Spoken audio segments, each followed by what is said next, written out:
नाव सांगा तुमचं? माझं नाव यशवंत कैलास राख, कुठे राहता तुम्ही? नखेगाव, तालुका दारवा, जिल्हा यवतमाळ.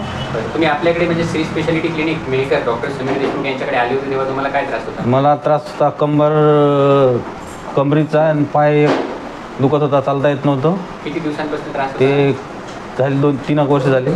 बरं, याच्यासाठी तुम्ही बऱ्याच डॉक्टरांकडे दाखवलं. डॉक्टरांनी काय सांगितलं होतं तुम्हाला? ऑपरेशन करायचं, पायाचं ऑपरेशन करावं. कमरेचं. आता आपल्या इथे आपण एक कोर्स केला न्यूरोथेरपीचा. आता तुम्हाला म्हणजे काय काय कमी वाटते? मला कंबर कमी वाटते, पायात 70% आराम आहे. चालता येत नव्हतं पहिले, चालताना त्रास व्हायचा, आता चालता येते व्यवस्थित. उभं राहते, चालू शकता लांब. हो. उभं राहता येत नव्हतं बिलकुल. आता उभं राहता येते. आता 1 मिनिट उभं राहू शकता. हो. आणि वेदनेचं प्रमाण एकदम कमी झालं. आपण ट्रीटमेंट केली तर किती दिवसापासून फरक जाणवला तुम्हाला? मला 4-5 दिवसापासून. आपण जी ट्रीटमेंट केली त्याच्यामुळे तुम्ही खुश आहे? खुश, समाधानी आहे? ज्याही लोकांना असं नस दबणे, गॅप पडणे असे आजार असतात त्यांना सांगेन मी, स्वतः घेऊन येईन. ह्या ट्रीटमेंट चांगली ट्रीटमेंट आहे. हो.